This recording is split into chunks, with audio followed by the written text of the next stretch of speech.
Okay, so here's the update. It's the day after the last video. It's 2 days after the last video. I was kind of burnt out working on this car. The ECU thing just kind of turned me off of it for a day or so. A lot of times you get burnt out. I found out it's going to take a little bit of a break, which I never do, but it's good to do that. Um, so I really wanted that scanner that does the coding for future references for future cars. It didn't really make sense to buy it right now when there was another way around this situation. We might buy that in the future. YouTube earnings have been a little bit low the last couple months, so I'm a little hesitant to just blow a bunch of money for no reason. And the scanner was $2,300. That's double the budget we need to fix the E39. So I think instead of doing that, I ordered a ECU key EWS module and the key deal it plugs into the ring or the inlet. I found a car on eBay. A guy was parting out a car the same year, the same model. The ECU had all the same numbers on it except for the VIN. It was identical. That it was from a company. That company is saying the car, that's a plug and play item. The LCM, all of this stuff will be okay with that. I don't think it will be. I think the car will start and run. If we get that far right now, I could always do that NCS Expert software to code the rest of the modules once we're that far with it. Right now, we have to get this thing up and running. We have to know the transmission is good. So that was ordered yesterday. It's a holiday weekend. Today's Sunday. Tomorrow's a holiday. That won't ship until probably Tuesday. That'll be here by Friday. And so that's going to give me a few days. Well, today I'm going to attack that power steering pump. I'm going to change it out with the right power steering pump, which is not going to be fun, but it's got to be done. That fitting will not thread into the other one. I don't know why that is. Don't care. It's going to be off of there.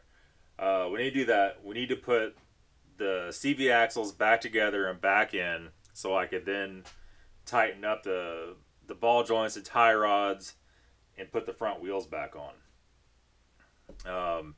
So maybe we'll get that far today. I don't know. We'll see. It depends on the power steering pump does. Then we need to start reassembling. Once we know that, well, I don't really want to put any more than just a crash bar back on until we know the engine's going to run. I don't want to take it all back apart. I don't want to put coolant in until it's actually running to make sure this engine isn't knocking for some reason or smoking or has some kind of weird issue. So we're going to have a few days. We're not going to have any parts in, but this car has so much stuff needs to be done on it. We have plenty of videos to make. We have the headlights over here on the workbench. We need to buff or replace the lenses on those. And we need to order some headlight bulbs. We need to sort out what we need as far as headlight bulb wise. We need to put the front dry shaft in. Just kind of all that stuff. Some of that stuff's super easy. And some of that stuff is going to take a little bit of doing. So let's go ahead and get this power steering pump taken off and replaced. Alright guys, so the mic cut out again. But here we have the power steering pump off. It actually came off really easy. And we can actually get to all the bolts of the impact. Doesn't look that way, but that's the way it was. So we went ahead and pulled that 3 Series pump off. And over here on the parts washer, we have the pump off the old engine, which is the original pump off the car. You can see it's just that one's a little bit deeper, the 3 Series, where the 5 Series is a little more shallow, and the valve's a little different. Tiny differences, but they're not interchangeable without some kind of adapter. But the bolt pattern, the hoses, everything is identical other than that one little fitting.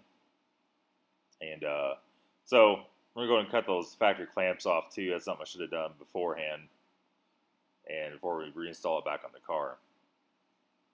And we're just going to swap the bracket, the pump, and the whole works. And it's easier to do that way.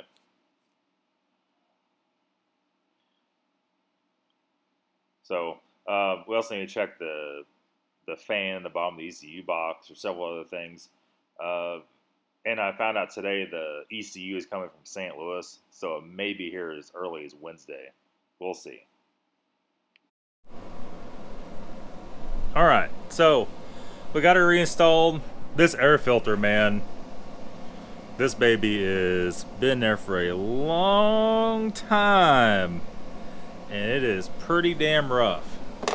I don't really care for how this whole setup is. First of all, we got the pump in, that's no problem. It went in super freaking easy. We changed the clamp, we did all that. We just need to hook the metal line up to the bottom of it. We'll do that from under the car, and then we should be able to fill it back up. Now, the company sent me a new reservoir, which has the hose outlets are a little bit different. It was a little bit funky getting in there, but I think overall it's a better setup. And this air box, kind of a goofy deal. I don't like this, that noise reducer and all that garbage in there. I know a lot of you guys hate cold air intakes. We might just look and see if there's one that's somewhat available with a reasonable filter. I don't know. I mean, I wish I knew the car. This is what we're gonna do. I just made an executive decision. We're gonna make sure the ECU works first. We're just gonna snap that back in there, and because these have the regular filter and the pre-charge filter, and that thing's nasty too. So we'll put it all back in there for right now. Once the car is up and going, we'll price out some colder intakes and maybe do away with all of this crap. That's gonna be a pretty big benefit for this car to have that, especially when you get in and work on something. So yeah, overall we're making progress. Like the rest of this car, until we got the ECU, we're making progress a lot faster than I thought we would on this thing, and things are a lot easier to do. Now I do want to hook back up our AC lines here and get that all tidied up so nothing gets in there. We can't charge that till the car is running. I mean, we're making progress. I'm debating on, turn my headlight off so I don't blind you guys. I'm debating on buying a tool to put on those CV boot clamps. I could put them in there today, snap them in place. The tool, you can buy China stuff or you can buy the real Moog stuff. The real Moog stuff's like 50 bucks. You get 16 foot of the clamp material. You get a pair of pliers to clamp CV axle boots on, all kinds of stuff like that. That's something I've been lacking for a while. Is it worth $50 more? Probably so. I think at this point, probably so. If you use hose clamps, which I don't know if I even have one big enough for these axles. In my theory, that hose clamp has like a big, the clamp part of it.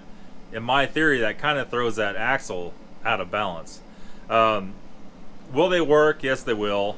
This also gives material to do rack and pinion boots, to reclamp those. On the BMWs, when we do inner and outer tie rods, that's always a big thing we don't have. 16 foot of that stuff is going to last me for a long time. I think I'll go ahead and pull the trigger on that today. We're going to put this thing back, the axles back in today. I just won't put the clamps back on them. That's on Prime. That should be here right away. Maybe we'll drop that in the Amazon store too. Links in the description for that. All the parts we're using is in the Amazon store. They give me a few pennies every time somebody buys something off of there. Through the whole month, it adds up to be quite a bit, I guess. And really helps the cause. Really helps fund this freaking money pit and the E39 we're gonna do. Been back on Copart on just looking to see what they got. They got a couple cars coming through Monday. I'm sorry, on the 10th of September. We'll keep an eye on. So there's a Z4, some other stuff on there. My hopes in Copart are so far in the gutter. We have to buy stuff cheap from them, and nothing goes cheap at Copart. Everything's full retail. There is no cheap cars there. If you do get it cheap, the fees counteract that. I have to go pick stuff up. You never know, maybe it'd be an extraordinary deal, but from what I read, a lot of the stuff at Copart is nightmares like this. And just the way it is. We'll keep a watchful eye on it. And so we're gonna go and reassemble this. We'll get on these CV axles and we'll come back with an update. Alright, starting to get tired. It's been about an hour. The front drive shaft's in, the belt's back on, air box is back in, as you can see right there. The CV axles are back in. Redid all that stuff, everything is good. All the front end's tight. The wheels are back on the front. So, you know, it's getting pretty close. I do see a problem, though. I don't know if it's a problem. We're going to find out. Let me show you real quick. So here's what concerns me.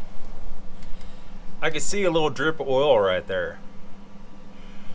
And it's run down over there. Now, I don't know. I mean, there's some different options here. When I was filling the fluid for the front diff, it kind of ran all over the place. And it looks like it's not dripping anymore. Hopefully, my God, hopefully. There was an oil ring where this piece went and bolted to the oil pan. I did not replace that. I was thinking the whole time after I didn't do that, I should have replaced it, but it felt fine. Hopefully that ring's not bad. We're not going to be able to tell until we start the car up, maybe even drive it. But other than that, look at all the goo from those CV axles. And you see we're installed there. These hose clamps, that's all I had here right now. And put some fresh grease on them. Everything should be good as far as that goes. The grease that was in them was like just liquid, like 10W30.